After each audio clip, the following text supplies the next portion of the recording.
Oh boy, Latin 2. We are in the home stretch. The home stretch, because at the point at which I'm filming this, or if you're watching it later, the point at which you're watching this, then that means we have just a few subordinate clauses to learn, and then we're done. And that's it, right? No more forms. We have learned all the forms, and if you haven't watched all my videos on all the forms, then you should definitely do that before this. Particularly before this, you should watch my forms videos on present and perfect subjunctives and the sequence of tenses, all right? Or for that matter, if you haven't watched any of the videos on subjunctives, then you should watch all of them. But yeah, so, point is this is for Latin 2, and it is for after you have been introduced to a handful of the subordinate clauses already, but very especially after you've seen all the forms of subjunctives. So if you haven't seen the sequence of tenses video yet, or the present and perfect subjunctives, especially the present subjunctive, go watch that first, all right? Because this video is on result clauses, all right?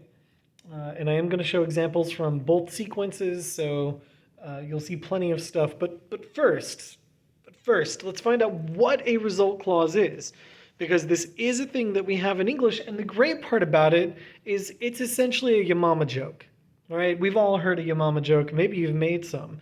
Maybe you've heard some funny ones. Maybe you've heard some mean ones. There's a lot out there. But it's essentially a your mama joke. The way these jokes are structured is a setup that is your main clause and then a punchline that is a result clause.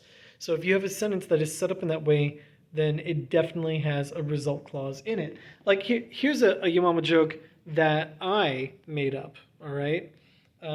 Because I'm funny like that. Here it is. It says, your mom's so charming that I enjoy her company. I know that burn hurts. That burn hurts. Looking at you, Reed. Anyway, point being, right, this is, a main clause. Your mom's so charming. That's the main idea. And then there's a result of how charming she is. That I enjoy her company.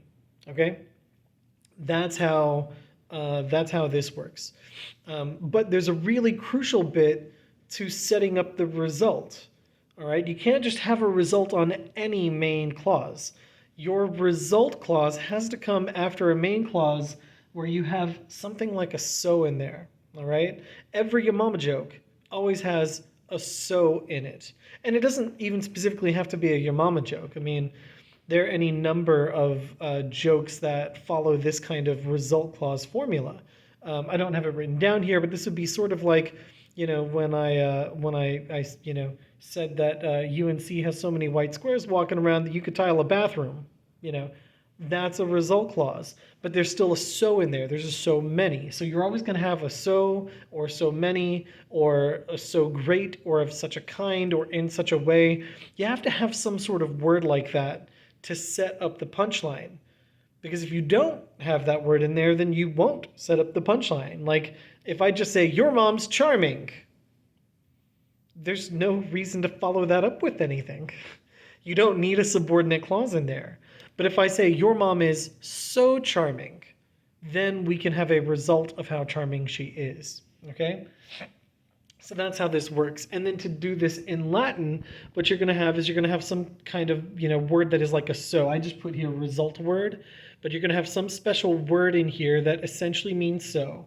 Then you're going to have the word ut. Then you're going to have the word subjunctive. Quick aside, oftentimes I talk in class about how you should make a special place in your notes for problematic words, simple, small words that have a lot of different meanings.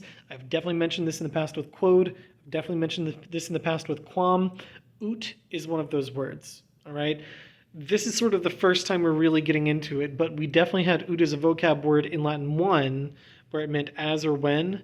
Here, we're using it sort of as the that in the result clause, all right?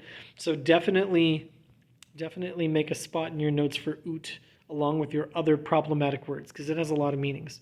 Now, getting back to this, I say that you've got to have ut plus a subjunctive, and you have to have your result word. This is not going to be just any random word. There are a few that apply. And it's these ones. There's 8 words here. You'll notice 5 of them start with T. That's not an accident. What's kind of weird is that they don't all start with T. But you see, we've got tom, talis, tot, tantus, tantum, adeo, si, canita. And yes, tantus and tantum are different. This is the adjective tantus a. That means so great or so much. And this is tantum, the adverb, that is essentially the adverb of the same thing, so greatly or done in so much of a way.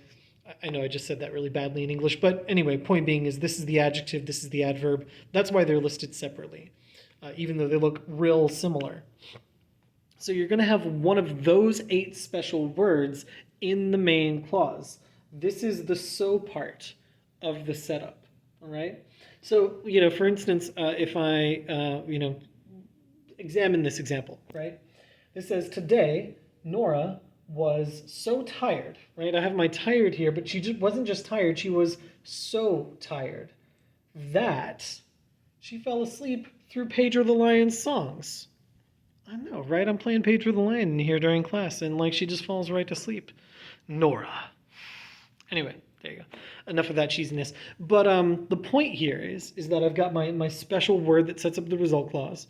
I've got ut to actually start the result clause to find out what she did as a result of how tired she was. And down here in my result clause, I've got a subjunctive verb. Okay?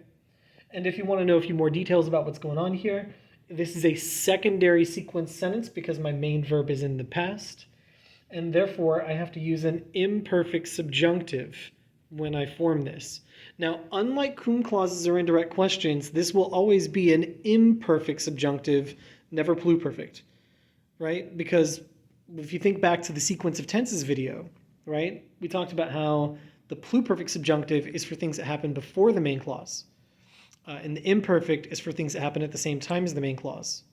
Well, with a result clause, it can't happen before the main clause. It's something that happens as a result of the main clause. So you'll never have a pluperfect subjunctive. If it's secondary sequence, it'll always be an imperfect subjunctive. Oh, but what if it's primary sequence? Well, the same rules apply, just with the present subjunctive. Always a present, never a perfect. Like in this example where it says, today I am writing such a kind of exam that no one is able to win. Actually, it's really, I don't think it's that bad. I don't know. We'll see tomorrow. For those of you guys watching this at the time I upload, we'll see tomorrow how you feel about it. I don't think it's that bad. Maybe you will. Or, hey, maybe you'll ace it. I hope for that one. For your sake, I hope you ace it. I'm excited about it. And of course, if you're watching this at some time in the future, I don't know, how'd you do? Did you ace it? But yeah, so again, the important details here in the result clause are that I have my special word that sets up the result. It doesn't just say, today I'm writing an exam. I don't need a result clause with that. But if I'm writing an exam of such a kind, then I can have a result of what kind of exam I'm writing. Of such a kind that no one is able to beat it. Okay? And just like in the past, you can have these in more complex sentences too. I mean, these are 2 great examples of sentences where I have a main clause and a result clause. But, it always depends on what you want to say. I know I say that a lot, but it's true. It always depends on what you want to say. Like in this one, I've definitely got more happening here. This says, let nobody say that, that I have not finished this lesson in such a way that they do not understand result clauses. All right? Which is to say, if you have watched this video and you still don't understand result clauses, then you need to ask me questions, all right? But that's all for today. And I'll be back soon with our last 2 kinds of subordinate clauses. All right. Bye, everybody.